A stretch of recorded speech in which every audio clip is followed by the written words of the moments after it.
Welcome to the show about the show, the podcast. This is episode 471. My name is Will, and I understand cellular phones now. Joining me, as always, is Ben, an extreme negative force. Hi, Ben. Hello. And of course, Atticus is here, who doesn't really exist anymore, at least not in the normal sense. Hi, Atticus. Hey. This is a show currently about Twin Peaks. Today, we're talking about The Return, Part 17. The past dictates the future. We also have a Patreon where we release a bonus hangout show every week. That's over at patreon.com/Dr. Skeleton. Ben, would you like to confess why you missed last week's recording? Oh, wow. As funny as it may sound, I missed the episode because I did not lose my wallet. uh, I went hiking, sort of, Shelly asked me to go. It's basically just going on a walk in the woods. I wondered how fast this would turn into Shelly's fault. And it turned out immediately. Yeah, it was immediately. Do you remember when I got my car stuck a couple years ago? Also, was that the last time you went hiking? Basically, yeah. I think it kind of was. Yeah. Yeah. Okay. It's always a problem. But yeah, I thought I lost my. We went on a walk hike thing, whatever, and then got back to like the car. In the woods kind of thing. Yeah, the park, okay. nature park place, state park, and just drove away. And then I kind of was feeling around in my pocket and realized, oh, I don't have my wallet. I lost my wallet, and then I was really angry. I was like, okay, we'll go home, or we'll go back to the place. And then we went back to the place, and then I did a speed run of the exact same walk again, and I couldn't find it. And then angrily drove home, and then angrily took a nap, and then angrily opened my eyes 2 hours later after the nap, and then it was right there in front of me on the bed. So I guess I didn't take my wallet with me. Did Shelly put it there? Did she find it, put it there, or it was already there? No, it was just there. It was just there. Yeah. I just didn't take it, I guess, and it was just in the bed or something. I mean, it was probably under the pillow or something, but rolling around or whatever I was doing while I was taking a nap, dislodged it. Among excuses to miss something, it did sound slightly more feasible than dog ate my microphone, but I was very suspicious. I suspect that I hypothesized this to Atticus when we thought you actually did lose your wallet, that you were trying to come up with a way to never go hiking ever again, and you decided this needs to be quite the sacrifice. I need to go through the hassle of canceling all my credit cards and replacing my ID, but Shelly will never ask me to go on a hike ever again. Yeah. I mean, I think she will, but that'd be nice. That'd be nice. I forgot to mention that part, but yeah, you're right. I was also pissed off because I asked Shelly to drive home because I was too annoyed. And then on the drive home, I canceled all of my credit card, which, I mean, there's 3 or something in the wallet, and then looked into replacing my Costco card and then replaced my ID, my driver's license and stuff. Than the Costco card. And yeah, so that shit got canceled, and then had to wait a couple days for it to come in the mail. But whatever. Well, at least you didn't lose it, at the very least. That's what Shelly said to me, but there's kind of no effect. At least I didn't lose it. I don't know. I guess I found you don't have I got to buy the a new billfold. Yeah, exactly. I didn't order a new wallet yet, so that is true. I saved myself that money. There's no one walking around trying to go to parties, telling them to Costco you. As you Sure. know. Yeah. Sure. Can we briefly hit your take on, or let's catch up. Have you seen? Yes. Is this your first time watching part 17? No, I watched it and I was like, I'm pretty sure I saw this before. Okay, I think I recognize this. All right, so you've seen. Oh wait, no. 16 as well. Last week I saw. I'm messed up on the numbers. I saw 16 I think I'd seen 16 before last week, and then I watched it again last week. Feel like I recognize part of 17 this week, but I'm gonna say it was a first watch. Okay. We can say that you're on the edge of 17, and we can't do the needle drop because we'll get taken down, but just imagine that it's happening. Uh, Very good. So we are now officially into new Ben territory. Finally. Probably, Maybe. yeah, probably. Because I recognized some stuff at the end of the episode, and I was thinking, maybe I've seen this whole show. We're getting very close to having seen the show. Yeah. Well, We'll see next week. real quick, we're not gonna like go through the episode, but it was a big episode last week, and want to give you a chance to say anything about it if you have anything to say. Like, what'd you think that was like? Cooper's reawakening, or Atticus said recuperation. Very nice. Um, and it was a big time, like triumphant kind of episode. What did you think of last week's episode? Well, I like Dougie Jones, so sad to see him go. I could have done another Wow. 100 episodes of Dougie, Dougie being Dougie, but it's a good episode. I understand the need to move forward, so It it's pretty good. But I don't like. I listened to your episode. I don't think I like it as much as you guys and everyone else in the world. It's a good episode, but it's like a 4 for me. Okay. If you want to We get get if the you want to get ranking. the summary. Well, that's good. It did occur to me that like I want to be clear, we didn't miss you at all, but there is one piece that was missing that I think you would have brought to the table, and it would involve, Cooper waking up after 25 years. And I imagine you would have been there to suggest that we have to tell Cooper something really important right away. Oh yeah, You'll never yeah. guess what happened to New York City. Damn. Okay. Well, this episode, part 17, aired September 3rd, 2017. It was directed by David Lynch, and it was written by David Lynch and Mark Frost. Atticus, you sent me this week. Owen Reese Davies, the actor who played Agent Wilson, died this week at 44 years old. This is almost like a cursed text or something, like this show. People are dropping left and right.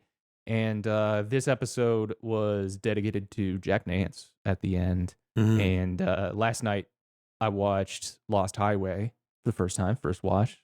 That was a good time. And that came out in 97. Jack Nance died in 96. So I assume that's his last role. But it was another like, oh man, I'm seeing him so close to the end of his life. But yeah, RIP to Owen Reese Davies and his family. 44 that's really sad. Ben, will you please read us the summary? Okay, I'm gonna do it all in one go. One breath, please. In Buckhorn, Gordon, Albert, and Tammy make a toast to the Bureau. Gordon reveals a secret he has kept for 25 years, that before his disappearance, Major Briggs shared with Gordon and Cooper a discovery he made about an entity named Judy, which over time became Judy. Did I say it the way he said it? That's kind of Yeah. right? Yeah. Judy. Say it, Frenchie. Jowday. Judy. Which over time became Judy. Philip Jeffries. Let me say that in a Louisiana. I Very good. don't know how I do it. Just Philip Jeffries also was aware of the entity, and Cooper told Gordon to try and find him if he disappeared. He continues, saying that informant Ray Monroe stated that the doppelganger of Cooper was searching for coordinates. So that wasn't the only secret that Gordon revealed to the room of his subordinates. He Yeah. also mentioned that he isn't soft where it counts. Thank you, Gordon. Awesome. Thanks, man. Good to hear. Agent Headley calls Gordon to tell him that they caught up with Dougie Jones and Bushnell Mullins reads Cooper's coded message to Gordon, which reveals to him that Cooper is Dougie Jones. Tammy looks up Cooper's activities, and Gordon says he knows where he is headed. The way like the information comes to them at the computer is very funny, where it's just like someone has sent them like bullet points of like relevant details, and it's like coming in like at a Slack channel or something. Would you guys ever do one of these like I know where they're headed things, like in a professional setting? Like don't even need to know. I'm gonna fire up the jet, we'll fly you there. I'd be so worried that I'd get it get it wrong. I know where he's headed and then show up at Wait, so ground you're zero or whatever. He's not. Ground zero. What? showing What up job at is 2 this? World Trade Center and be like, fuck. I don't even need to look up what city this is in. Yeah. I'll see it by the skyline. Wait, are you saying like and not telling anybody, like just jumping on an airplane, or like what? No, just like like calling your shot to your boss like that, you know? I know where he's headed. Let's Oh yeah, get there. I I do wouldn't that all the time. You do? Yeah, and I Okay. am almost always wrong, but you got to be confident. It's a lot of I'd like, always there's no way that's gonna work, and then it works, or like I guarantee this will work, and it doesn't work. Mostly my job. I just always be doing like the 99% sure. I'm pretty sure he's going to Twin Peaks. What do you guys think about that? Yeah, Twin Peaks probably correct, you know? Yeah. Or at the very least, not doing it in a way that requires someone to ask a question. Like you don't say like, I know where he's going. Where's that, Atticus? He's going to Twin Peaks. Instead, just going, I think he's going to Twin Peaks. Yeah, I mean, yeah, that's you can go pipe up with the, hey, you guys, I'm pretty sure I think he's going to Twin Peaks. Like that's a pretty good Yeah. way of getting it across. It's still pretty good to do that, you know? You don't I mean, I know it doesn't sound as good in a story if Babe Ruth was like, "Hey guys, I hope pretty to sure home run. I'm pretty sure this next one's going over the fence." But you still hit a home run, you know? You Babe can't Ruth going out complain. there and saying, "I'm gonna try my best."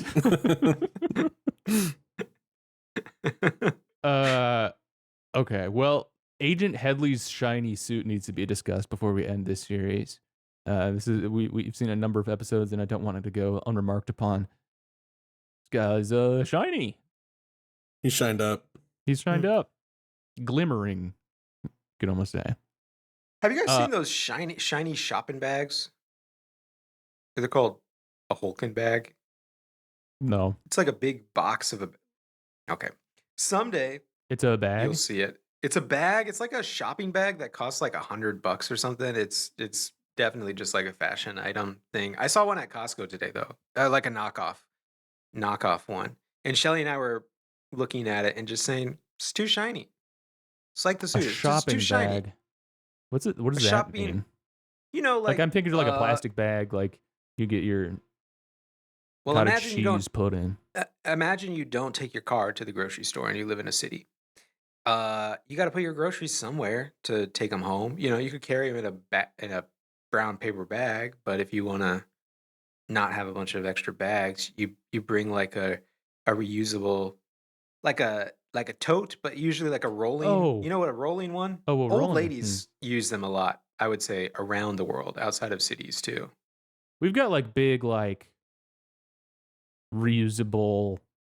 I guess you would call them shopping bags, but yeah, like Shopping fabric, bags, yeah. Bag. A plastic, tote one, yeah. but like heavy duty plastic, and These some ones sort are of specifically textile. the ruse with these ones.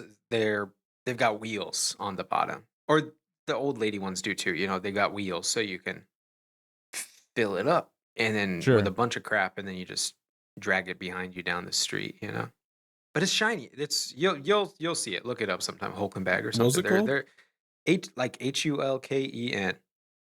This episode is sponsored by Yeah, you can use whoever promo makes code Hulken. the show about the show. And wait, but sorry, too shiny. Why are you bringing it? Oh yeah, it's too They're shiny, like the shiny. guy's They're suit. shiny.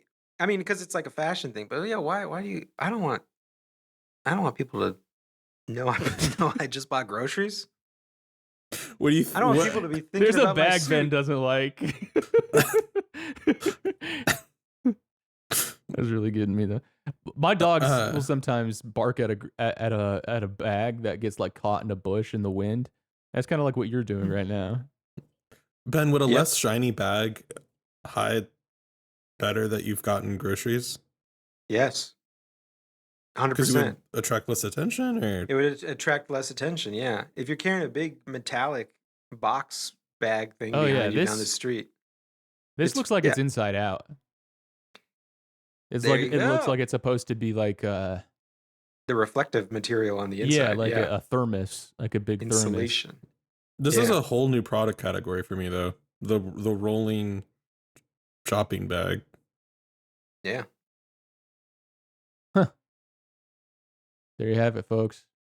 It would attract. Do you guys agree now that you've seen it? It is too After you threw shiny. me under the bus, and I it would didn't attract disagree attention. that it wasn't too shiny. I agree Atticus? it's too shiny. I don't know if that makes it like a less safe bag for groceries. It's in bad taste. It's not Yeah, it about. just Yeah, looks it's not bad. about. It's not about safety. It's about. I just don't want attention Oh yeah, drawn sure. to my groceries. A camouflage bag for you. Well, it's so Yeah. shiny, it's almost a mirror. Like it is kind of invisible. Might be the perfect That's true. bag for you. That's true. Two old guys talking to each other on the phone. What could be better? Bushnell Mullins and Gordon Cole, kind of just shouting at each other, communicating. And they have a moment of connection where Cole asks, "Who are you?" Bushnell says, "I'm his boss," and Gordon says, "That makes two of us." Boss recognize boss. Boss solidarity in Twin Peaks, part 17. And then Nice. when Gordon hears the news, Dougie is Cooper? How the hell is this? It's kind of fun that he gets to be in the position of like, I'm gonna confuse everybody with all of this bullshit, and then also be the one be like say, what? This is too much. crazy. Yeah. Real having your cake and eating it too. Oh, and yeah, speaking of the computer stuff going on, it seems like just like frantic window resizing is happening. Like that's the kind of technical stuff that's happening behind them. At the Twin Peaks Sheriff's Department cell block, the drunk sleeps but wakes up, much to Chad's annoyance. Nido makes sounds as she awakens, rousing James and Freddie and annoying Chad. She reaches up as she continues her noises, aped by the drunk. Meanwhile, Ben receives a phone call concerning his brother Jerry and his whereabouts. So we got an answer to our question, about like where they wound up last week. Were we talking about that last week or anyway, but like where Jerry ended up. And Jackson Hole, Wyoming, which is quite a ways from where Twin Peaks probably is. It's a 12-hour drive from Snoqualmie, Washington, which is kind of like where they filmed in Washington. It's probably about where it's supposed to be positioned. It's a 13-day walk, so Jerry was really booking it, booking it to Jackson Hole. When you put it that way, if all you're doing is walking, doesn't sound so bad. Sure. Yeah, I'd probably stop a few times. I'd probably stop. Yeah, I guess as it assuming you're walking the entire time. Mhm. Probably. I probably like need to sleep and go to the Yeah. bathroom. And also I bet he's kind of directionless, although I think, he's probably drawn to this location for one reason or another.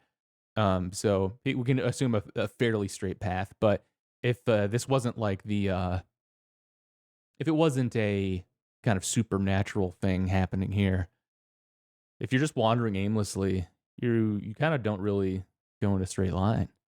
Wasn't it like you always like if you try to walk in a straight line like blindfolded or through a forest, people always tend to always list to one side. I can't remember if it's the left or the right, but for some reason, most people. Don't you also kind of feel like you would be able to do a straight line though? Like you specifically, I feel like I could do a straight line, and I don't understand basically no problem for me what the challenge is. Yeah, I'd say so too. Yeah. We got to do the Jerry Dr. Skeleton straight line I mean, challenge. he really booked it. I mean, I don't think Lewis and Clark did it that fast, though. You know, Probably not. No, it's sort of a. It's they didn't have sort like of like sidewalks. not a. Well, yeah. I guess neither did Jerry. True. Jerry is doing it, but Lewis and Clark way. He is doing it. He's but overlanding. Should we not give Jerry some credit? I feel like this might be like one of those, you know, Michael Jordan versus whoever Michael Jordan is today type of thing. Maybe I shouldn't say Michael Jordan. Maybe like runners today, where it's like in 1900 the world record is like slower than like a B team middle school runner now for like the mile, you know? The mile world record. It's like 7 minutes or something. And sorry, what's the point? Jerry, I want to follow you on this.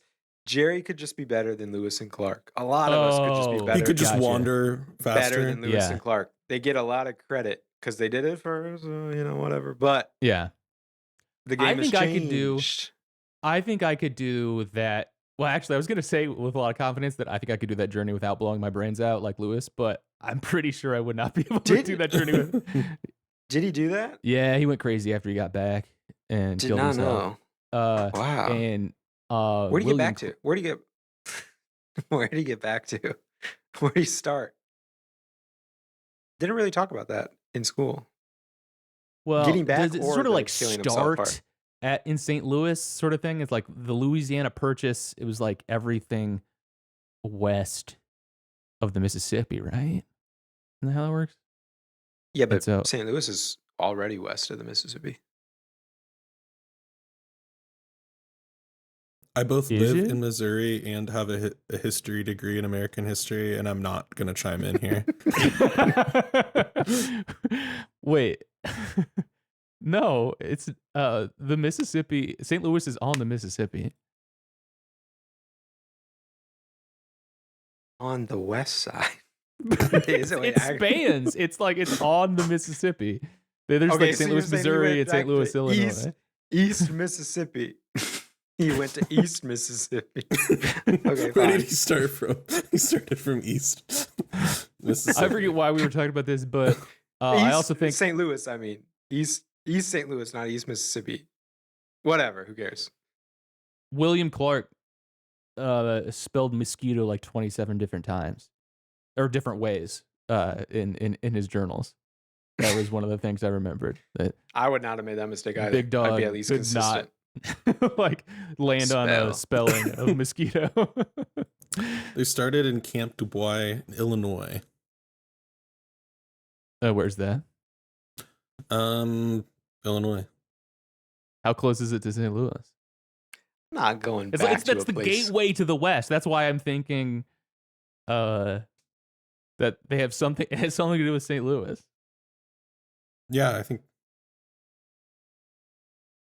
How is it so hard? Does it Camp Dubois, Illinois, is really close to St. Louis? Like it's not really close, but it's like kind of near St. Louis. It's in the same area of Illinois as you would get. So I think it's okay to say Lewis and Clark went through St. Louis. Actually, I don't know why what are we talking about? I wanted to know where they got back to. Where'd he go? I'm not going back to a place called camp. If I came from a place called camp, I'll make my own home somewhere else. Oh, they were both from Virginia. You gotta walk across the whole country, half the country, more than half the country, to get back to camp. Do you Yeah, hear but me? this is my home now. Yeah. Virginia. Virginia. Probably wouldn't do that either. Probably wouldn't go all I the way probably back wouldn't there go to either. Virginia. Yeah. No. Where would you I'd probably go after stay in. you? To kill myself after walking across the United States. Boys, after you discover after being one of the first white people to see the Pacific Ocean from this side, where are you killing yourself? Yeah, it's such a weird credit. Such a weird credit. Yeah. I'd go to LA though, probably. They didn't have LA at that point. Just Right, wait for wait. people to join you. My last place was a camp, so I don't care. Set up camp here too. At least I got an ocean. Finding a time machine and thinking that you've started really dumb guy getting a time machine, and instead of like investing in like Microsoft when it just first started, or like stopping 9/11 or killing baby Hitler, you're like, I'm gonna get to Los Angeles first and found it before anybody else. I'm gonna call it Los Angeles. Did you guys see the flyer for a talk that I sent you yesterday? Oh yeah.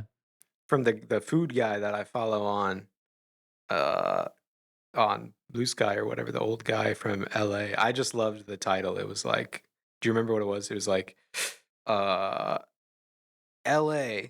how the town went from complete obscurity to the Chinese food capital of the world.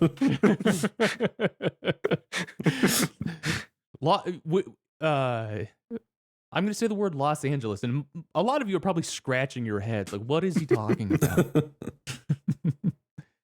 Well, you may know it today as the home of Chinese food, but your grandparents had probably never heard of it before. Okay, also back to the show. Back Okay. to the cell. I want to just real quick talk about James and Freddie in the jail. So we got Nido making sounds as she awakens, and James turns to Freddie. They gave her pajamas, by the way. They gave her pajamas too. She had a robe before. Now she's got like fancy pajamas. Little side note. Oh, I didn't catch that. I thought it was just the same. With a little collar, the little in like pattern and stuff like that. It wasn't the Lucy's spare clothes. It wasn't the same outfit. I mean, it might be. It might be. It's just really adding to the like, we're gonna treat you really, really well while you're here. Get in that cell. Sleeping in the cell. Yeah. Yeah. But James turns to Freddie and says, what the hell is that about? I was like, clearly like a human being of some kind. Like, don't say what the hell is that. Seems like a person in distress is what's is going on here, dude. More recognizable as a human being than like the other guy in there with you. Right. The drunk. I guess that's the drunk. He wasn't reading to me as that was his problem. The but yeah. You're like, you need to sleep that off, buddy. We'll see you in the morning. Well, you're gonna be regretting this tomorrow. Hey, Will, don't do that impression anymore on the podcast. Okay. The doppelganger reaches the woods outside Twin Peaks, arriving at the coordinates, the same location where the sheriff department found Nido. A portal forms, and he is transported to the Fireman's Theater where Major Briggs' head floats. The fireman levitates as the screen shows the Palmer House, then a road in front of the sheriff's station where the doppelganger is then transferred. Sensing this, Nido wakes up and the doppelganger approaches Andy, who mistakes him for the original Cooper. Chad removes a cell key from his boot, and Andy brings Cooper inside where he meets Lucy and Frank. Andy recalls the vision of himself and Lucy that the fireman showed him. The driving at night is always so scary when we see that in Twin Peaks. It's always very ominous. There's that classic pool of motor oil, presumably, that we see in the woods. When Doppelganger Coop gets to the location of the coordinates, and there's like this smoke in the trees. It's cool. Scary trees. Um, and it's fun to hang out with the firemen always. Like it's fun to see what's happening there. He's got like Minority Report UX in his theater. He like swipes left and like the screen changes.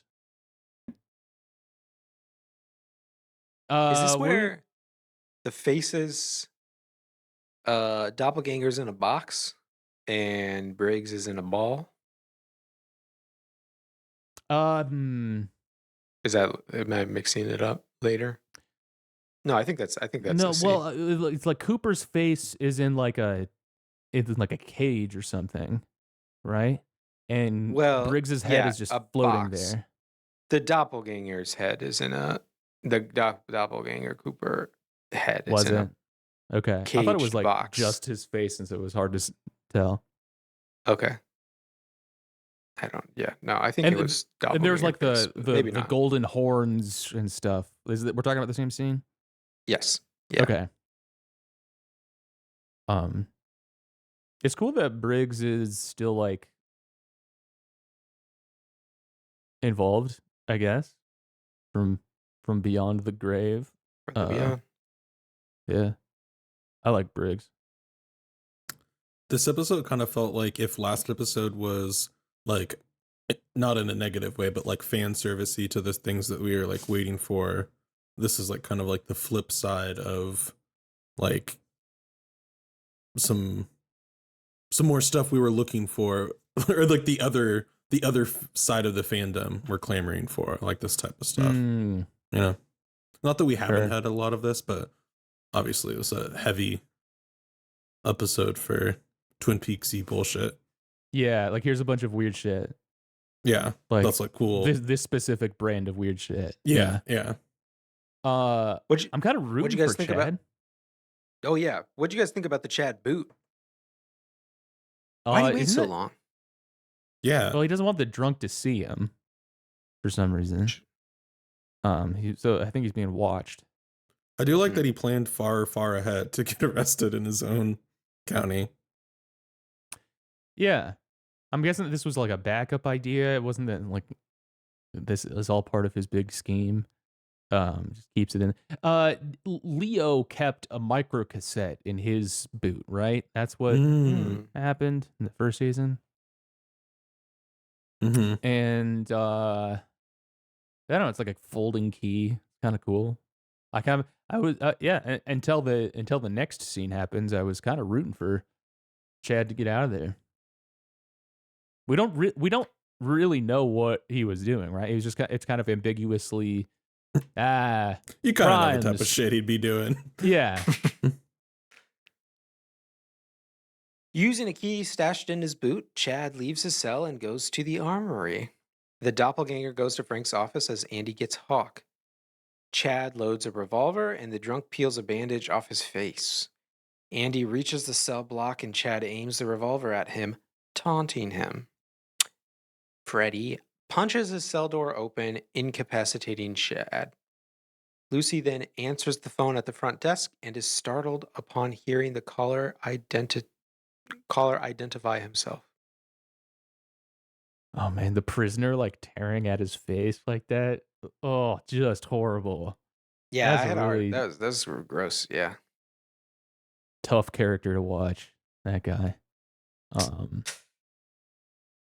I was thinking, like, do you think there's any like shared consciousness between like tulpas, like where Diane was saying last episode, like, I'm in the sheriff station? Like, I thought that could have been Cooper, but Cooper wasn't there. It's the drunk in the cell. If that guy's a tulpa, Yeah. you're Could they saying? have some sort of, like, all tulpas have some sort of shared? I think that would be that would be evidence for that. Or like that's a reading there. Because like, why else would she say what does she mean by like I am in the sheriff's station? Yeah. Or does she say I'm in the or just sheriff's station? It doesn't Yeah. really matter all that much. But I like that idea that there's like sort of this extra connection between them, if it's consciousness or just vibes. Hell yeah, Freddie Yeah. saving the day for the first time. I guess not for the first time. He keeps he saved James. Now he First saved time this Andy. episode. Yeah, first time this episode. Got to protect Andy. He's our boy. I love the chairs in Frank's office. What's Yeah. the point? What's the point of shooting Andy though? Anyway, He was trying to just get away, right? what do you? Yeah, what do you just run away? I mean, yeah. I guess he would have stopped him from leaving, maybe. No, I mean Andy's like a good shot. He doesn't want to get. That's true. You got to get him before he gets you. Probably the idea. He's like, Andy, you're a pussy.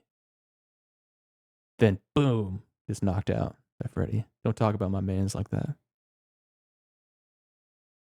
The doppelganger tells Frank he is in Twin Peaks for unfinished business. Lucy transfers the call from the real Cooper to Frank as he arrives in Twin Peaks.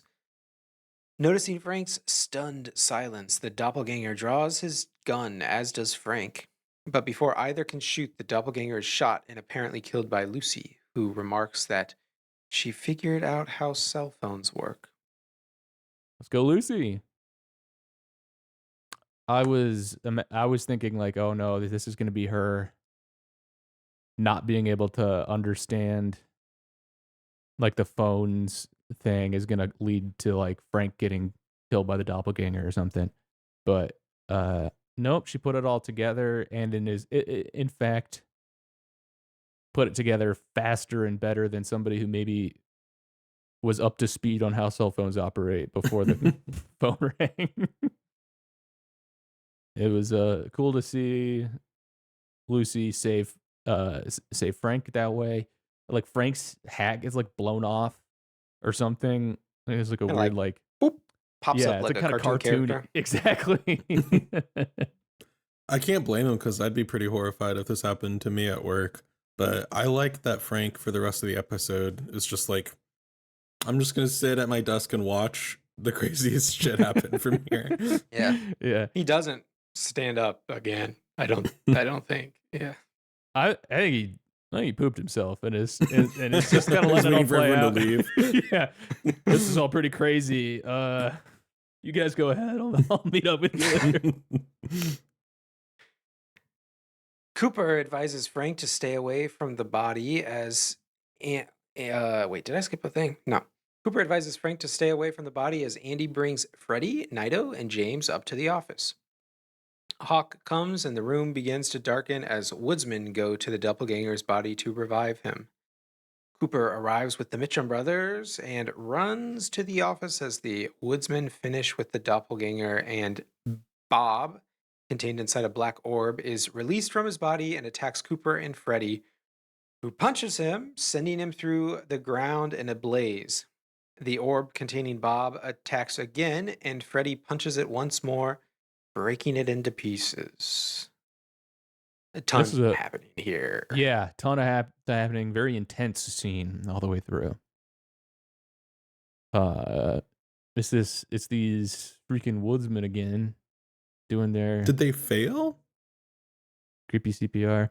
Well, the first time they did their CPR, Bob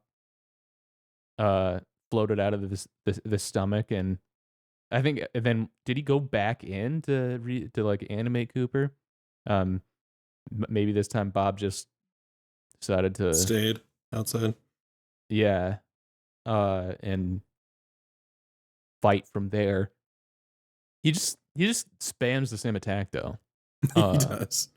And come on, Freddie, just punch him again. Dude, that did feel like it felt very like, God damn it, I better have a save point. like when it does this cutscene and he gets like mad again and he's gonna Yeah. attack. Like, Oh no, he's I got do another not want health to have to do bar. both phases of this fight. Right.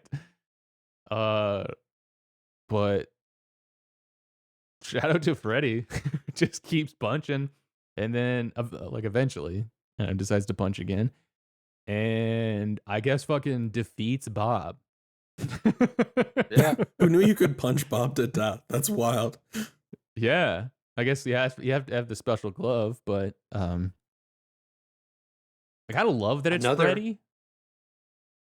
You yeah, know, that you like, just bring in like a first time actor to be like not exactly the hero of the show or anything, but kind of but kind of, temporarily, dude. Yeah. like a massive part of it. Yeah, Uh huh. a guy who was probably not even alive when the show came out. And like it's not Cooper. I liked that. Yeah.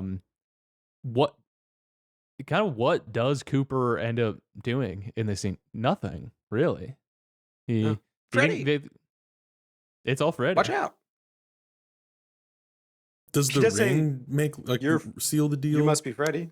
Oh yeah, I guess he does put the ring on Doppelganger Cooper and send him to the Red Room.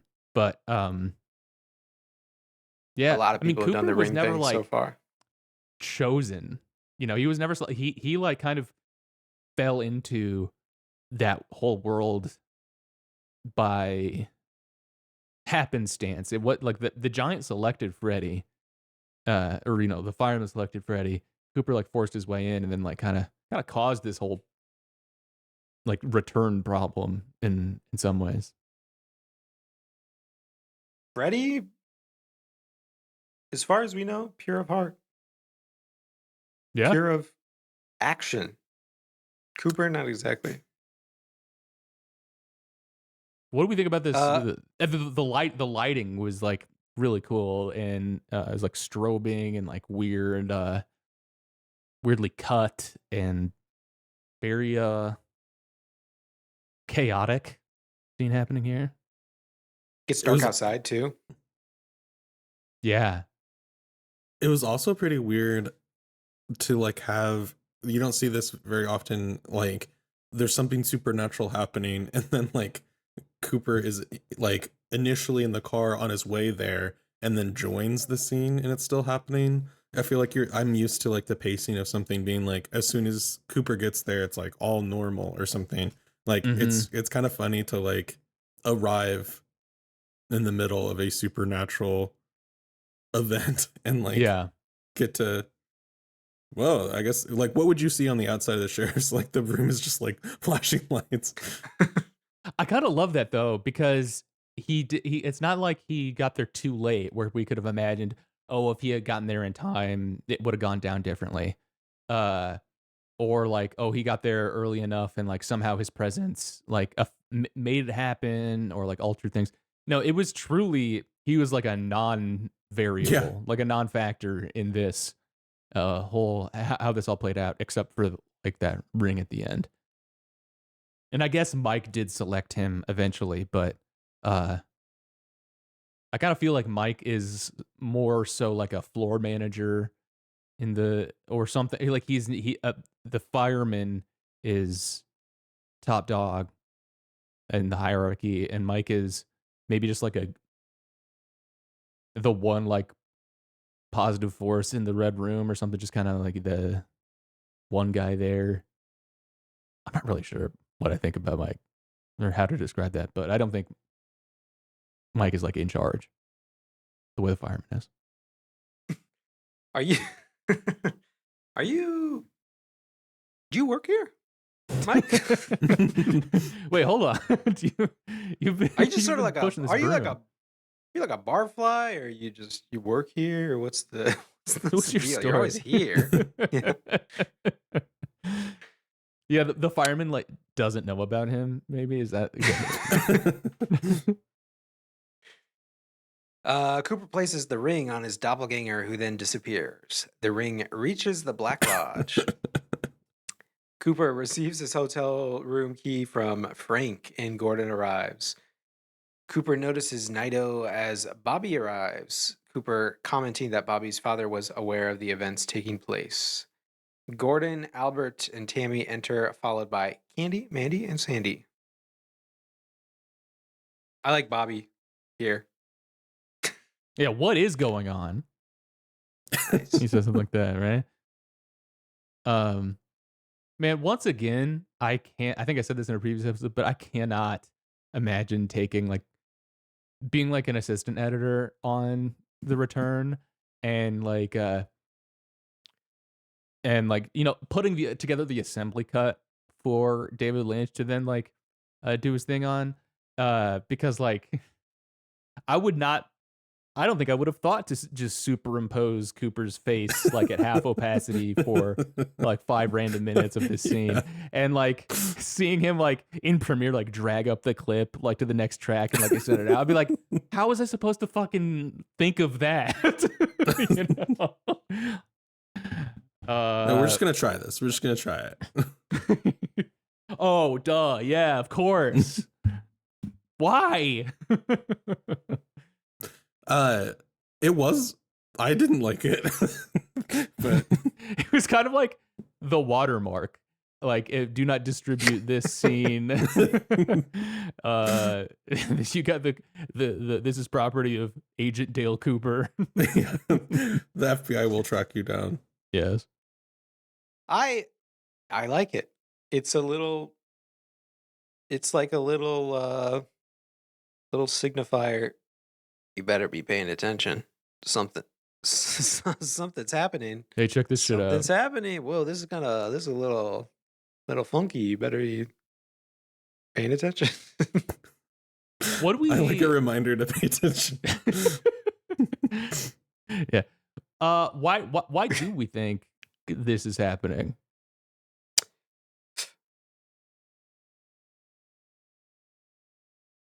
I think exercise. Leave it as an exercise to the listener, as usual.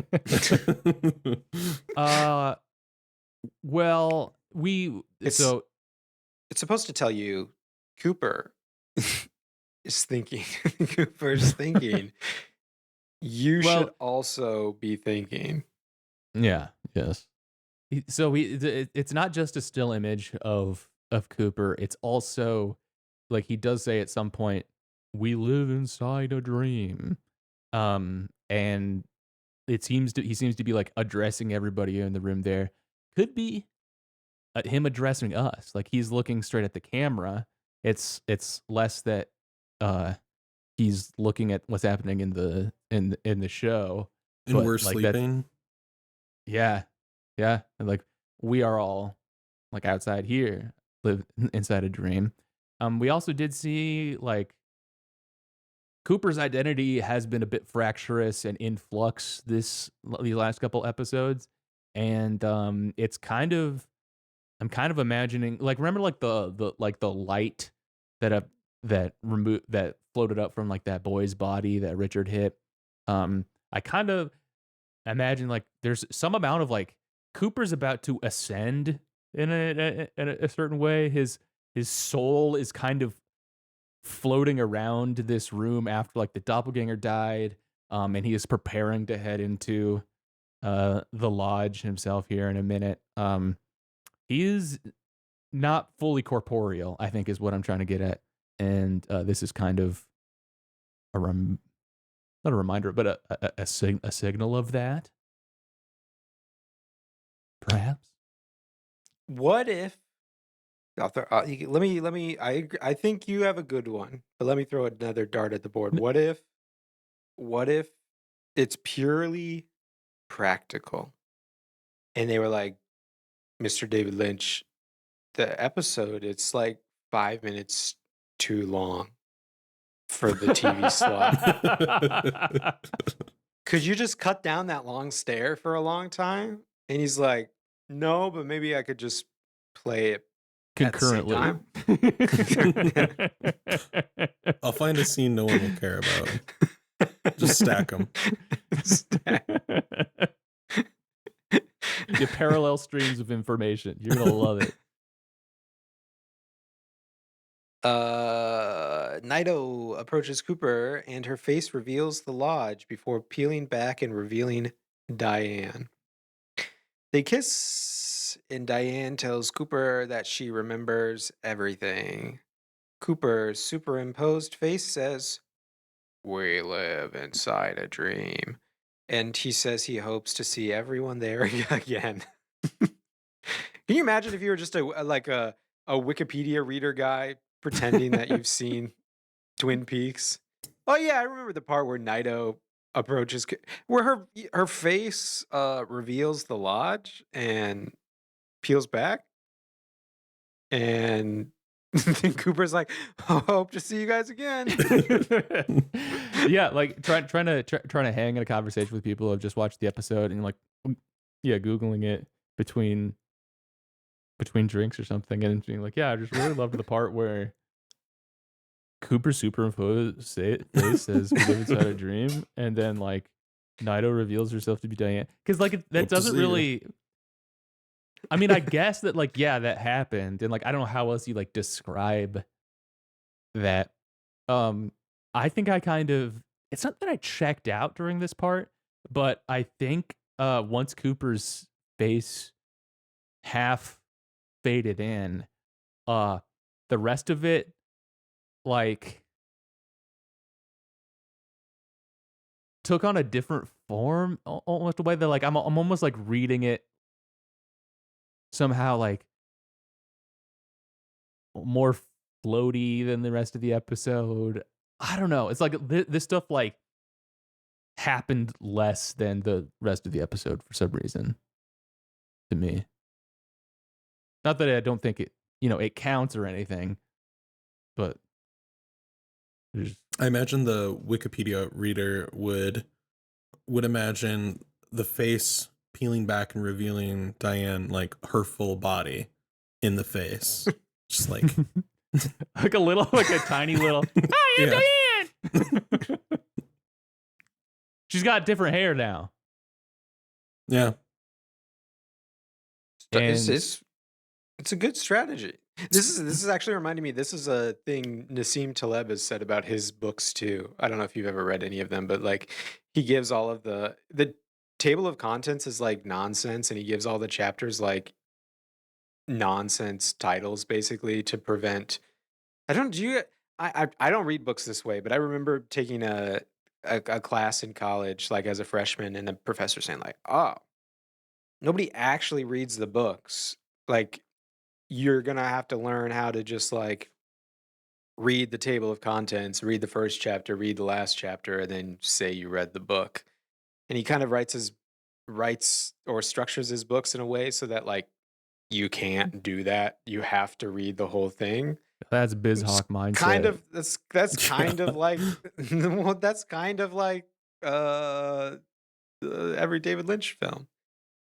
I don't know what you mean by that. This was an evil liberal arts professor who he was training you taught me that evil knowledge. Yes, it was a books.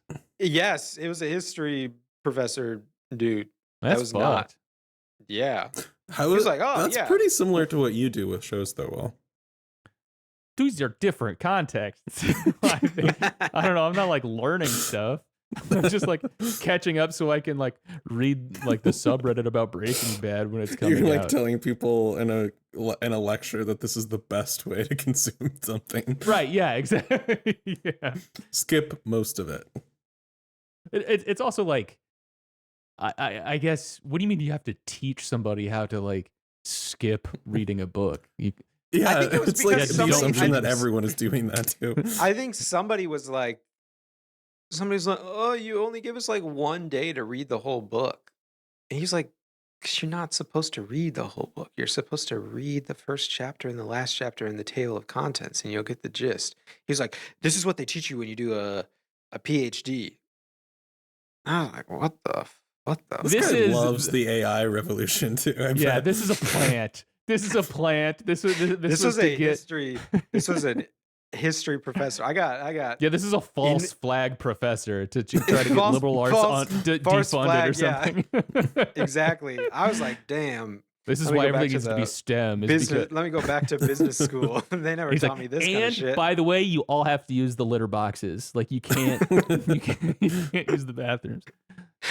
We're Yeah, forcing it. he's very insistent. History of what? Anyway, What kind of? I guess maybe we don't need to dox this, but actually, it's I'm like super curious. the history of science or something like that. It was the history of. That but does make a big difference. It wasn't a science. It Who wasn't. the It wasn't. fuck cares about It that? was. It Who? was. Holy shit! It was. It was like, what was it about? Whatever. We'll come back to it on another episode sometime. I'm not going to Okay, explain it you had like a fast enough for Jimmy now. Neutron like brain blast mid sentence, and you're like, "Oh, I actually super can't talk about this" or something. Yeah. Okay. Okay. The room darkens, and Cooper, Diane, and Gordon walk through darkness. They walk through the Great Northern Hotel furnace room, following the sound. Gotta say, didn't realize it was the Great Northern Hotel furnace room. Didn't quite catch that part. Me either. They follow the sound. They reach a door, and Cooper advises them not to follow him in. They got sent to the under the skin void. What happened to them? Yeah.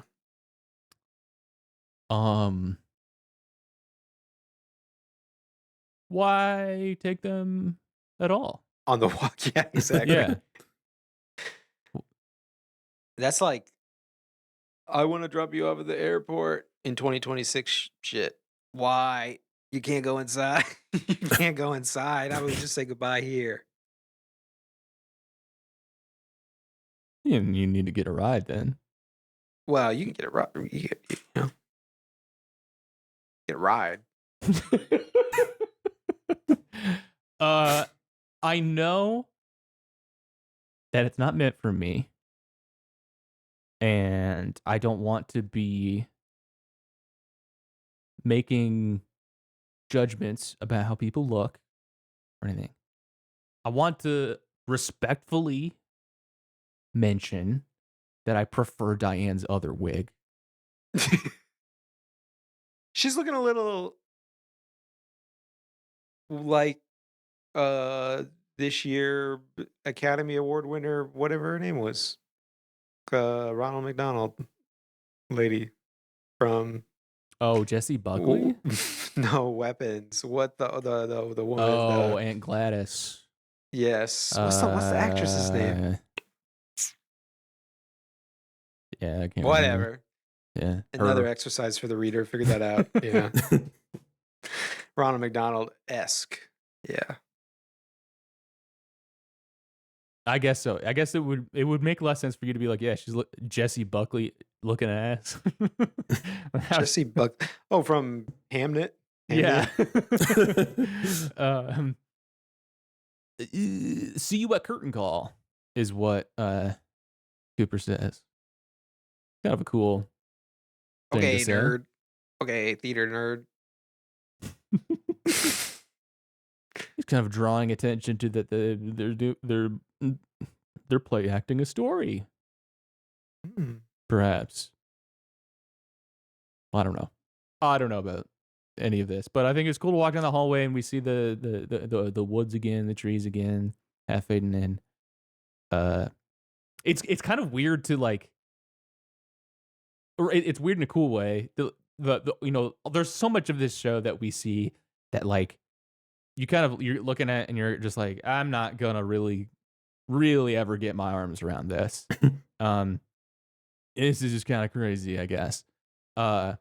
It's funny to see like that hallway again with the trees and be like, kind of like, I kind of know what's going on here. Because like we had just seen it before. And so like, oh, you're bringing like a familiarity to it. Still like, I don't know what's going on at all here other than like, I think maybe they're on their way to see Philip Jeffries and this is how you get there.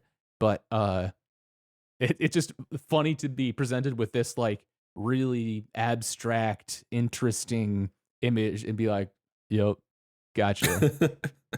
Yeah. I did feel like I was just on a Twin Peaks roller coaster this episode. Just like, sure. Yeah. And I didn't have the experience that you had of like, I gotta know what's going on. Well, yeah, I maybe said that wrong. I don't know what's going on, but I just recognized that. Maybe. Yeah.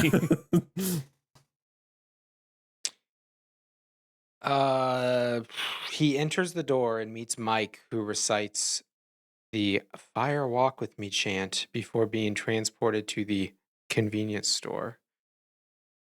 They reach the Dutchman's and meet with Jeffries to discuss the date February 23rd, 1989.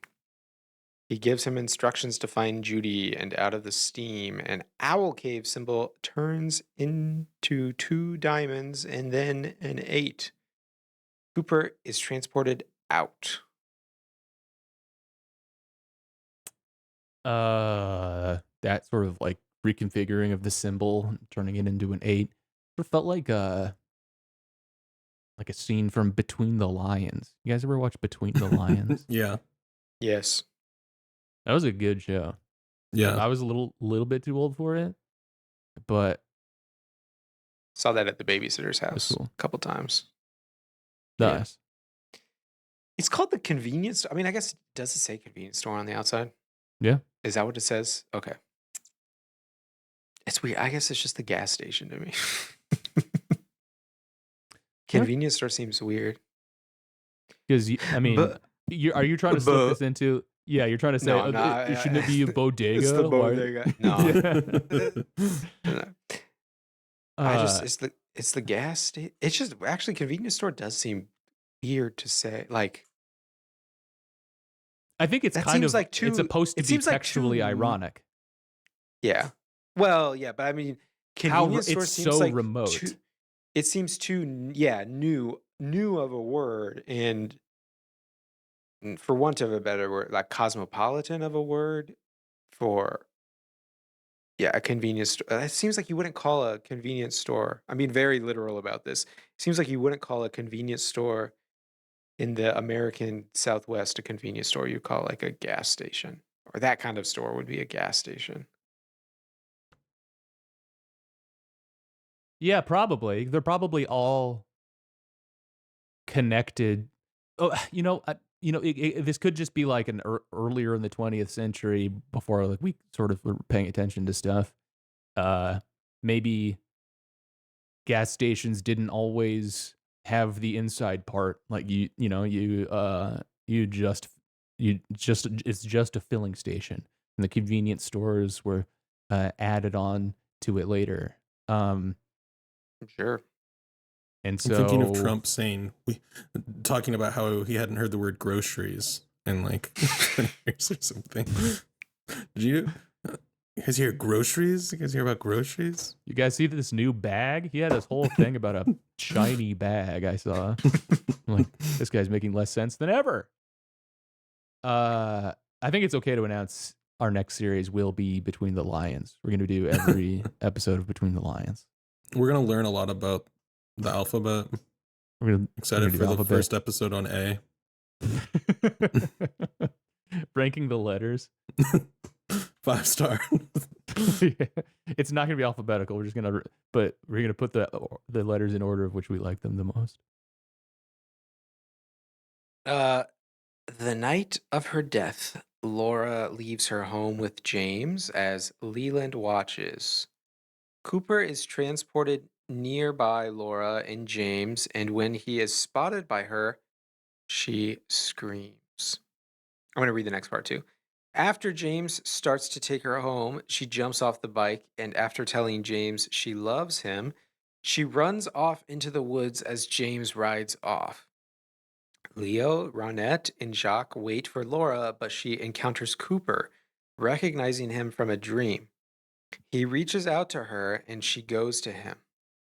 Laura's body disappears from outside Blue Pine Lodge, and Cooper tells Laura that they are going home. As Josie does her makeup, Pete kisses Catherine and goes fishing. Why the I don't know why I can't read more than one word ahead, but I don't know why that got put the last sentence in that paragraph. Okay, whatever. Yeah. So let's do the Laura part. Yeah, this is the coolest part of the episode to me, is this, Yeah. revisiting, like, Fire Walk with Me and also, scenes from season 1 here. They're kinda doing a Nirvana the band, the show, the movie. There's another movie I watched this week, but where they get, like, transported back to 2008 and, they're interacting with 2008 selves. Um, but this was very well done. You know, in a show that, um, like, there are some things where, like, the jank is part of it, right? Uh, Yeah. like, I think, like, you could just have, like, a cutout of Cheryl Lee's head this way that you're doing with Major Briggs and, like, okay, yeah, we kinda get the idea that, yeah, Cooper's, like, talking to Laura, I guess, and, like, trying to change the past. But this was, like, a full integration, seamless How to would they my have done eye. that? So it's a mixture of techniques. They got archival footage, just like original from the show. Um, there's like the one shot of like the reaction of Cheryl Lee like seeing Cooper and screaming. That was the most effective piece of it that made it feel like a magic trick. Where like, did they have this planned for Right. 25 years? This is crazy. Like this explains why like she looked off into the distance and did that. Um, I don't think I think that's just like I don't think they had that idea plan or maybe whatever. I don't know. It works super well. But I mean it could also have been explained by, you know, she's really going through it at the moment. She's kind of acting erratically, but then they made it react to her uh or react to Cooper. Um but it's a mixture of techniques. I was in the moment I was just like wait, how do they do this? How do they do this? Because uh we Atticus and I were just talking about like The Irishman recently and how like the goofy the de-aging looks looks in that movie. And I was like it can't be like de-aging. And it is some of it. Some of Hmm. it's de-aging, but it's makeup work, a wig and visual effects for the stuff that isn't archival. And Yeah. it is Which I Cheryl assume is the Lee. hand holding part, right? Yeah, yeah. And it's also just really clever, like lighting, where you just let's keep it dark and shadowed and like kind of, Yeah, that's what I was that's almost uh, underexposed in a way. yeah, Yeah. face away from the camera when you can, but like when you do see her, like get the angle right. And um, I was like, okay, I think it's a different actress that they just found somebody who looks like Cheryl Lee. It didn't look exactly like her Mhm. to my eye or something. But so, but like it did not. But it was convincing enough that I was like really leaning in and being like, how did they do this? There's a cool like write up on the I think it's a French company that did the visual effects for the show. Some of the visual effects for this show, like they did all like the really like traditionally impressive ones, like the atomic bomb going off. But Booth is a BUF. They did this. And like you said, David Lynch himself did the 50% up on Right. top.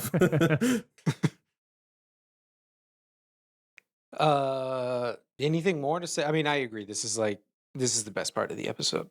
This is a very uh I don't know, this is kind of like the peak of He the said it. season. Yeah. Uh, Of the peak of the entire series, I would say. yeah.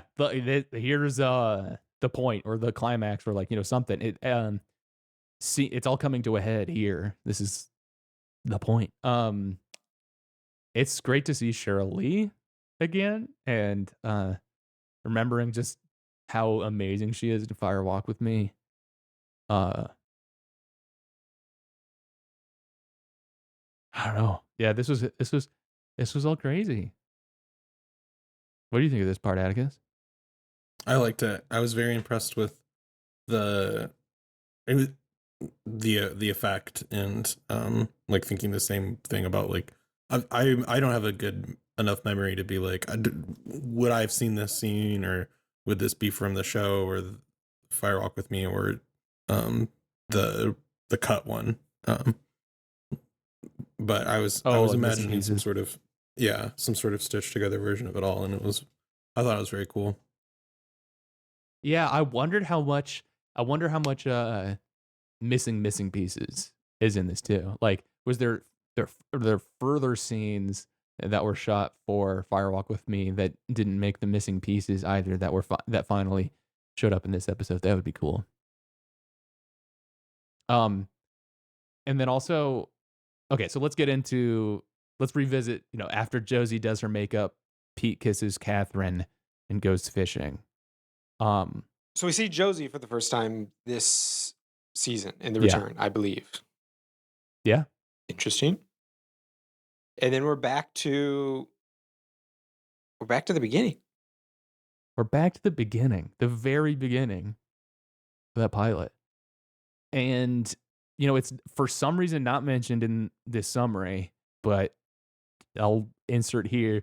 As a result of Cooper saving Laura, her original reality is retroactively erased. The timeline shifts to an alternate version of events. Laura's body vanishes from the shores of the lake in the pilot episode. Pete Martell goes fishing as a happy man, never stumbling upon the body. At least as a way of sort of describing maybe what we're seeing. I'm not saying like that's canonically we're in a different timeline or something. We can talk about that. But it's so weird to see this original footage from season 1 like in widescreen as well. That was kind of a cool piece of it. But yeah, they they do the effect on the beach where they erase Laura's body from the shore and Pete just walks past it, never sees. Did this thing you read say Pete goes fishing a happy man? Yes. I don't know if that's true. I'd say Pete goes fishing a He pissed was off still man Yeah, with a he and Catherine were still butting heads at the moment. yeah, Yeah. yeah. Actually, what does he say to her? Gone fishing. Yeah. Okay. Which I love that we did get a little bit of Jack Nance, even if it's archival. Love Pete. Sarah wails inside her home as she tries to destroy Laura's homecoming photo. Tries. Because I it would keeps on like playing in emphasize. reverse, right? Yeah, Or something. there's the stuttering effect through this. I don't really know what to make of this. Is Sarah a vessel for Judy? I think so. Like, she removed her face, and we see like evilness in there. We have this idea that there's like an evil entity inside the house behind her. Um, like I really don't care to get into the if Laura never wait, never mind. That wouldn't make any sense. Like it's not that Laura never existed. Like she would still have a homecoming photo. Never mind. Yeah, a guy who really wasn't paying attention. He just didn't die. But like, like why would Sarah be acting like that? Wouldn't she be shouldn't we see like an idyllic version of stuff? But I think it's because Jowday is in the mix somehow, I guess. And I kind of think Sarah is smashing that photo, doing what she's doing, kind of leads to the end of the episode here too. Like there's yet another twist. But why don't you go ahead and read that, Ben? Cooper leads Laura through the woods towards the portal at Blue Pine Mountain, but he suddenly hears the strange scratching sound behind him. When Cooper turns to look, Laura has disappeared without a trace. A confused Cooper briefly checks his surroundings before he hears Laura's screams echoing through the woods. Will you guys remind me about the scratching sound? Is this associated with like the where did we hear the scratching sound before? Is it the electricity thing, or Are you playing the I literally literally hear scratching from somebody's audio right now. I am not. Okay, Uh, okay. it's was it I don't I don't maybe I don't like remember it very well. it reminds me of kind of the it was more intense when like the glass box entity or whatever like killed those guys or kill those two people having sex. But that was kind of like scratchy like. I guess I'm wondering, is this scratching sound this is this Judy, this scratching sound? I feel like is it okay to Mm. make that connection? Um, and it where did we hear that scratching sound before? Was it when Cooper was in like the purple vast ocean thing when we first met Nido and was approaching like the vault with the numbers? And was that scratching there? I don't remember. But more of I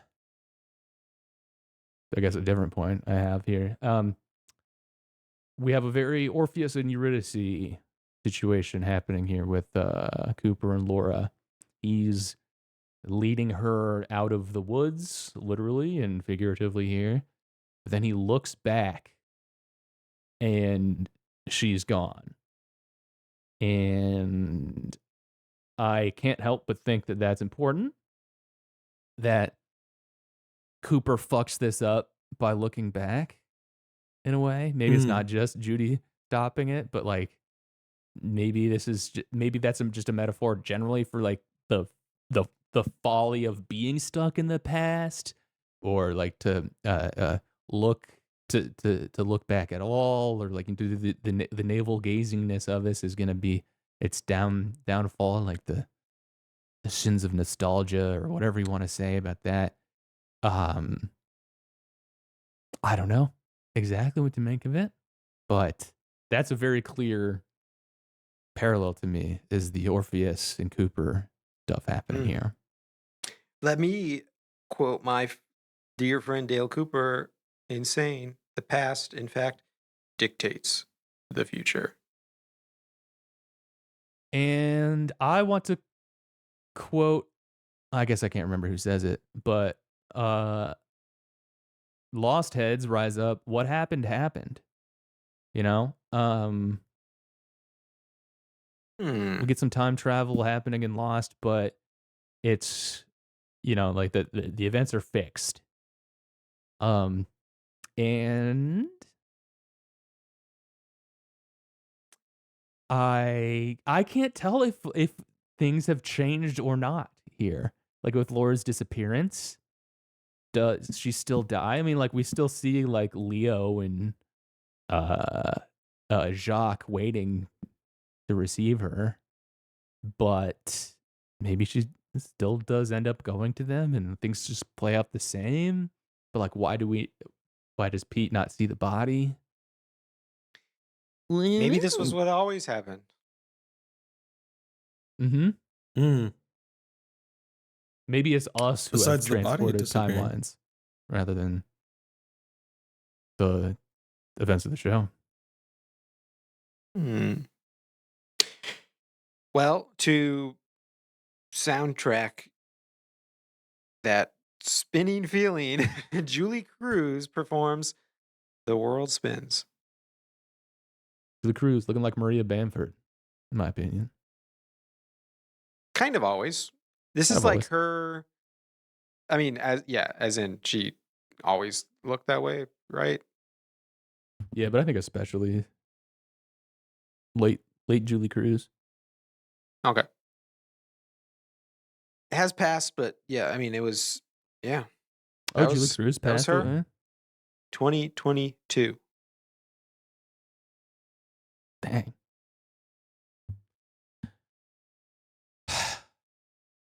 um, this isn't exactly relevant. I guess we did see Leo there for a brief minute, and I want to say this before I forget. But in the credits for Lost Highway, we see that Eric DeRay was a buyer/swing on in the crew. So like he just worked on the crew for Lost Highway instead of just Hmm. acting. Kind of interesting. Yeah. The World Spins. Song lyrics by David Lynch. Music by Angelo Badalamenti. Let's wrap it up. What are final thoughts on the episode? What do we think happened? How are we feeling heading into the finale? It's pretty good. That's strong episode.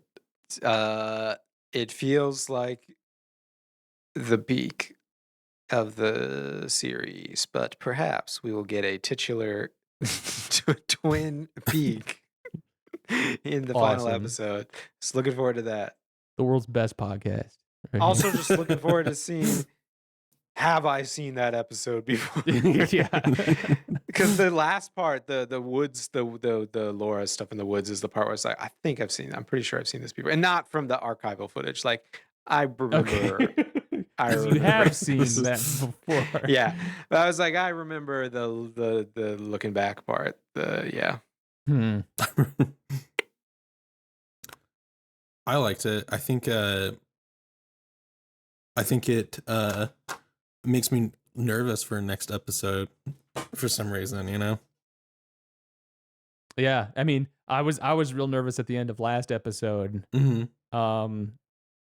And I honestly, I'm not as nervous as I was last week, but not because I think like, oh, I think things are going to be better or anything. Maybe I just sort of like got that out of the way or something. And I am still waiting for the shoe to drop, but I've already reckoned with the fact that shoe was going to drop. Is there But I don't know. anything that could ruin it for you? Like, what would be the least satisfying ending? That's a great question. What if they did like the Lost? What if the next episode's like the Lost, the not final episode of Lost, but the one that we watched afterwards, the short one where they're working in the mail factory thing, you know? The admin office of the Black Lodge or something like that. Yeah, I guess like there's some. I don't It's think Dwayne. that it's gonna be. Oh no! It's Dwayne the Rock Johnson and like Kevin Hart and Gal Gadot, and they're working in the Black Lodge admin office. Would that ruin it for you? Dude, I saw Gal Gadot is like in some movie coming out this year. Oh, damn, like casting Wonder Gal Woman Gadot now is such a decision to make. But I don't think that there's gonna be this kind of thing. Like, I don't think The Rock is gonna show up in the final episode. But I do think that like something along the lines of like, okay, we get like a like we get an explanation of all of the fireman theater stuff, and like all the lore gets sort of like explained neatly, and everything gets like wrapped up here at the end. I think that would be disappointing, or I think that I would probably find some part it unsatisfying. So I hope we still get some mystery. Seems what like if a safe it is? bet. What if it is like the Lost finale, and it's like 50 years in the future, and oh, we're all dead. Welcome. Is that what happened in Lost? Pretty much, right? Isn't it?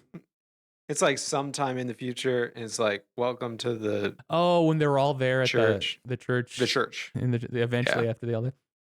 I mean, I loved the Lost finale, so I would like if the Twin Peaks finale is like that, then I'd be all for it. Maybe you should just watch the Lost finale and respond to that next week, and then just assume it's great. Yeah. This is why I want you to watch Evangelion next, because that's got an all-timer finale. Oh, does it? I mean, have you seen the Between the Lions finale? No. Dude, we got to do Dragon Tales too.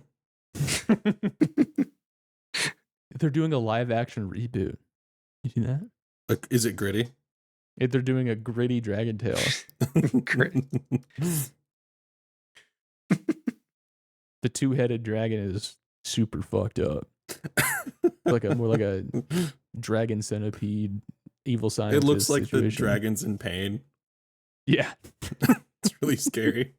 It's really bad. Who is your favorite dragon on Dragon Tales? Before I don't this is remember the first Dragon Tales. set of I don't remember superlatives. Dragon. What's Dragon Tales? Dragon I know the Tales, name, but I don't Dragon know. Tales, it's almost time for Dragon Tales. Not ringing a bell. I know the Ord. name of it. I don't know the name. I know the name, but I don't know. Is it a book show or what is it? I don't know that either. Yeah. I like I had to look it up, but the yellow one, the wise old yellow one. Oh yeah. What were some of the dragons' names? I only remember Ord, and I remember Ord was the only one that's. I thought you were looking at like Dragon Tales Wikipedia page. I didn't realize this. I was just looking at images of them, and they're not labeled. Oh, gotcha.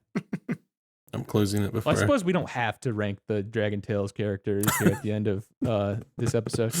Let's do the real superlatives. Anyone have an outfit of the episode? Freddie Glove. Actually, you know what? Chad Chu.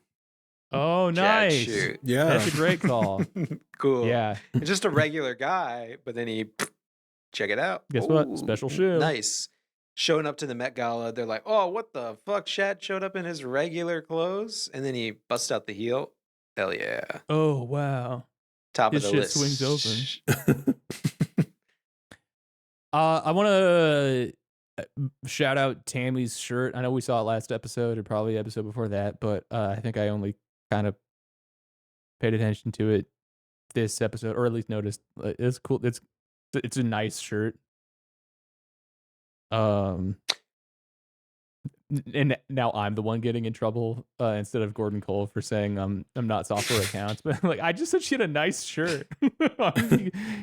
You talked to Gordon Cole about it. I called out the Nido pajamas. Everything else is pretty normal, but that one did catch my eyes. Pajamas. Haven't seen anybody in pajamas Beaners. before in the show. Yeah. Can we get a fact check? I feel like we see some Dale Cooper pajamas. Am I crazy? There you go, Absolutely. that's true. And That's true. you know Josie is wearing pajamas at all No. times. Not all times, but Is like But when she's sometimes. sleeping. Is Is she wearing pajamas when she I don't remember that. doorknobs? Get shot? Oh yeah. I think she just might be like in her undergarments or something. But I'm thinking we'd see some pajama like garment on Josie sometimes. If we want to count like a house robe, like pajamas, which I think is close enough for that kind of category. Depends on if it's too thick. It's like if it's a bathrobe, doesn't count. No, But if it's like silk, I'm then it thinking counts. we saw some silk robes on Josie. I feel like a robe is uncomfortable to sleep in because you got it tied Yeah. around yourself. You know. Do either Yeah, I of don't you think have you sleep- robes? No, No. but I was just telling Zoe, I'm thinking about getting a robe. How's I- it going to fit in? Bill Pullman was wearing a good ass robe in Lost Highway, and that was the one I want to get. I want to wear like his fits go insane in that movie. That's true. Yeah. I Uh, feel like the robe is a little too. Hugh Hefner kind of ruined that for guys, though. You know, you don't want to be like him. But I'm thinking of some silk pajamas at some Speak for point. yourself. Hmm. No, I think like I don't like walking around without a shirt on. I'm Mr.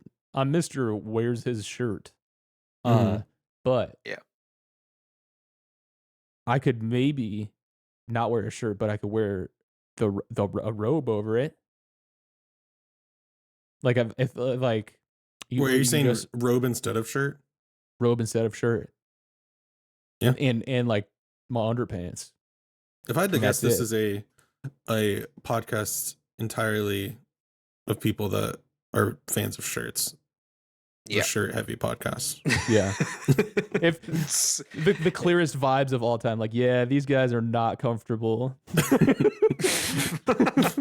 at all with themselves. Did you guys ever swim in a shirt? I have to say I've never done that. Yeah. Oh, for real? Yeah, sometimes As you a swim in a kid? shirt. As a kid or an adult? I haven't done either, to be honest. I don't know if I've swam as an adult, to be quite honest. Oh, okay. Interesting. Yeah, when was the last time you guys went limited. swimming? It's definitely been always at that since damn then, pool. but I did do the, it's not scuba diving. What do you call snorkeling? I did snorkeling when I was in Hawaii a couple years You took ago. your shirt off? Yeah. Dude, everyone saw your belly button and was laughing at you. Everyone Only the saw fish. Only the fish. Hold on. I'm pretty sure I've seen a photo of you like carrying Bong Bong like in like she's got like On a boat. a life preserver on and you're like dripping And I probably wet had a shirt. yourself. And you've got a shirt on, my friend. I think you definitely was- didn't get in the water with a shirt. No.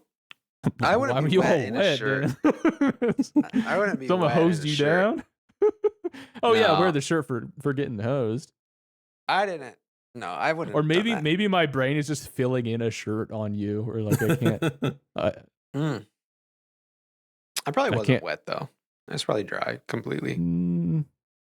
Pretty sure you were dripping, my friend. Nah, I don't think so. It was when you had your crazy beard. Yeah, No, that was when I don't think so. you're. It's possible. It's That was in your possible. dripping era. But That I was when would've you were never- drenched. I've never Bundled I've never and drenched. swam in a shirt. Yeah, but would you bob? Would you float? No, I wouldn't get in the water in a shirt. Would you get on a floaty if you weren't gonna fall in, or you weren't planning on No. falling in? No, but I would Water ski. get in a kayak. I wouldn't water ski, no, but I would do kayak because I'm not planning on getting wet in that situation. I'd probably kayak with a shirt on, but I would never swim or wade, anything like that. Would you ever put You a life wouldn't jacket? wade with a In a shirt shirt? on? That's No, crazy. That's pretty. This kind of it's similarly lame, you know?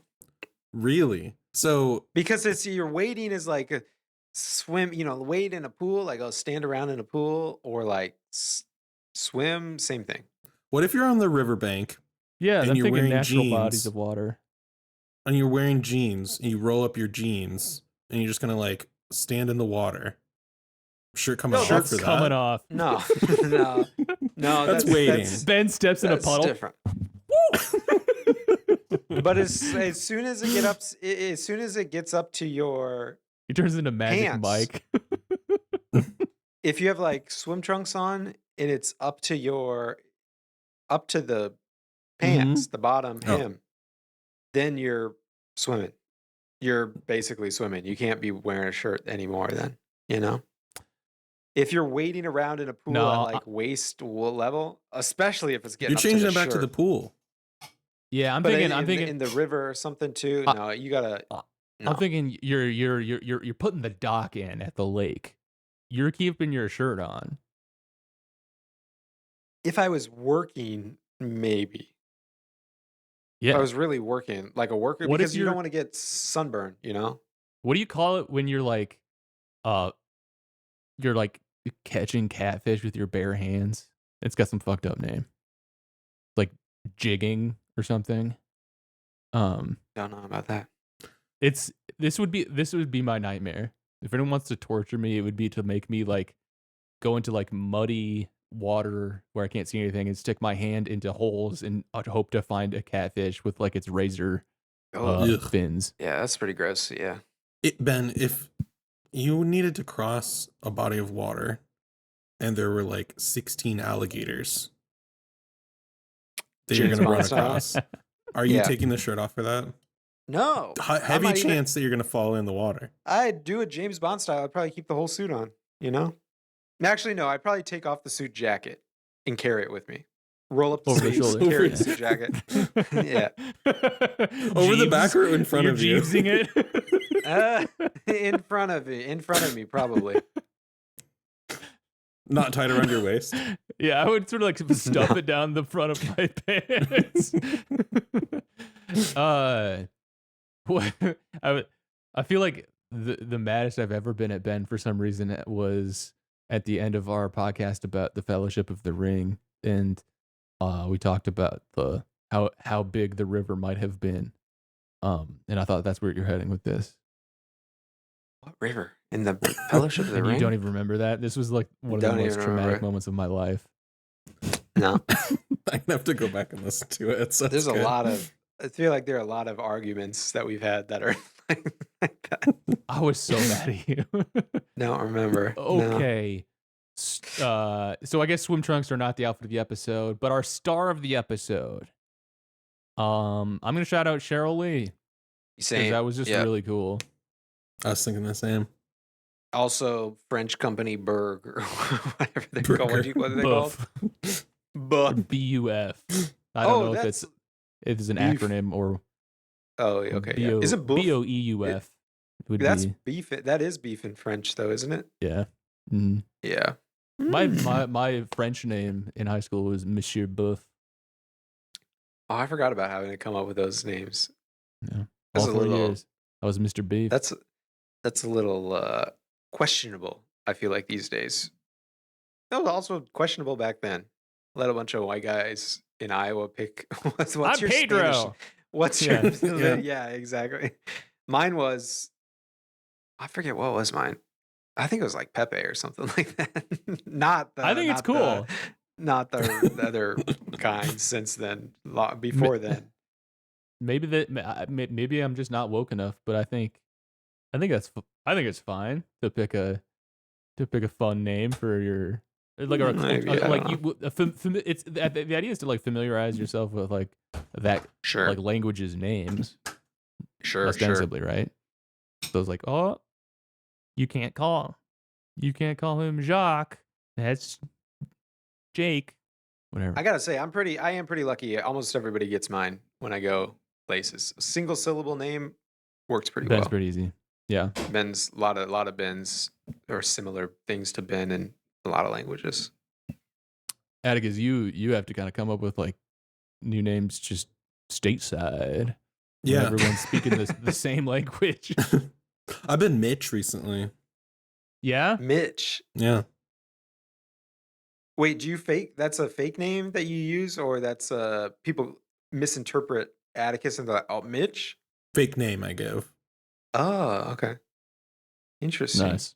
Like if Because you go to a Mitchell didn't work. if you go to where do you what's the situation for this? Like, I need a name for the reservation. Yeah, or a Okay. drink or something like that. Anything that someone's gonna shout my name. I don't want them messing around. Mitchell Do you have- didn't clock. Yeah, I got Michello. Someone was putting Michello on.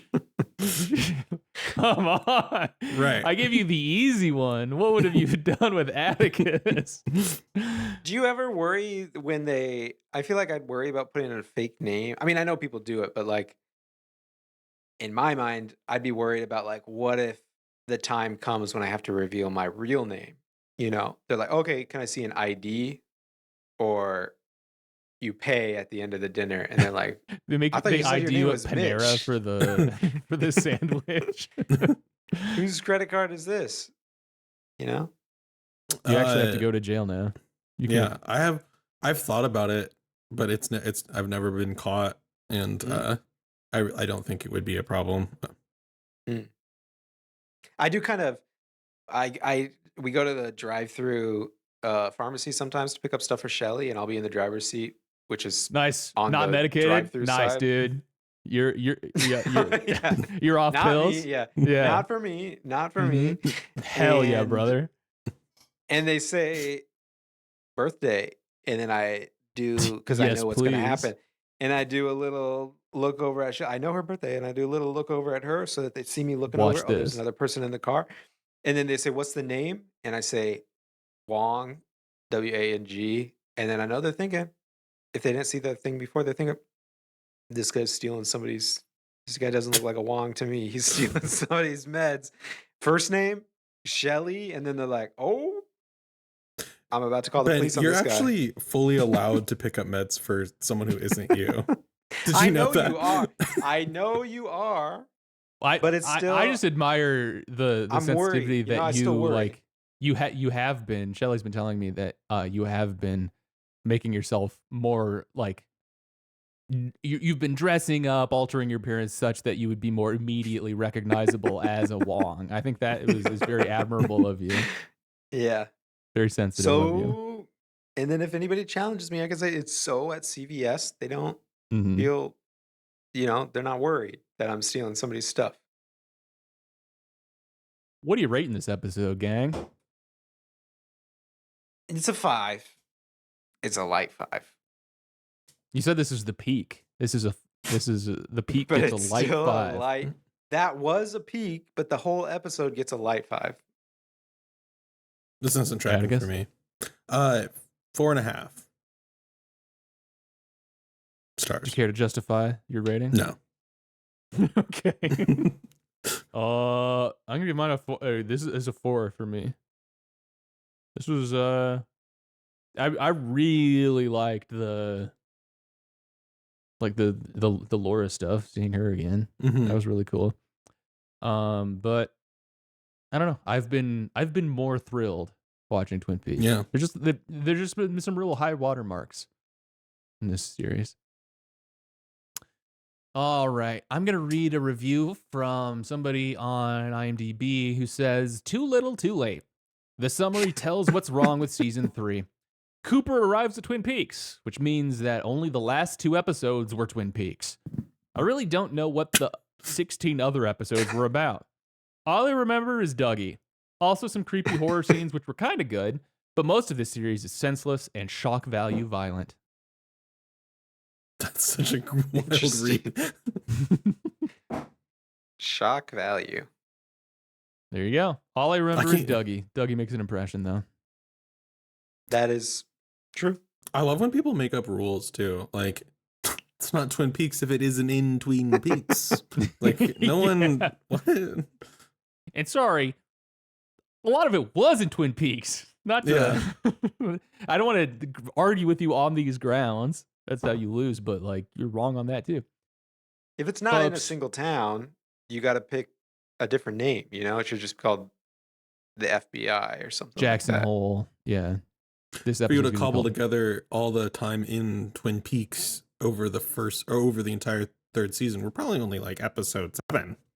It's like it makes no sense.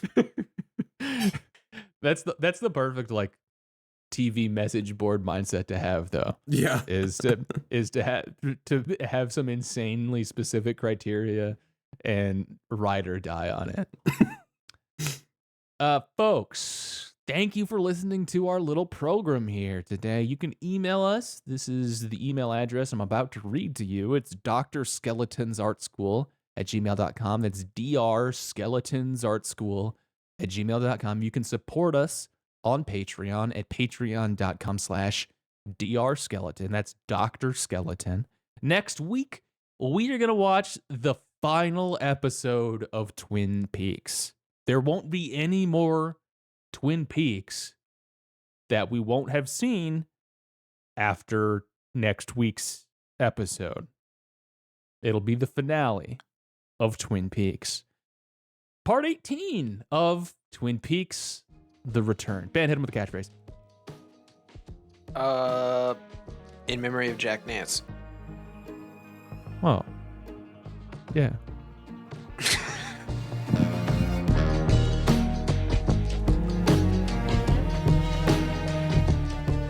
This is a brand new Extra Good podcast. Learn more at brandnewextragood.com.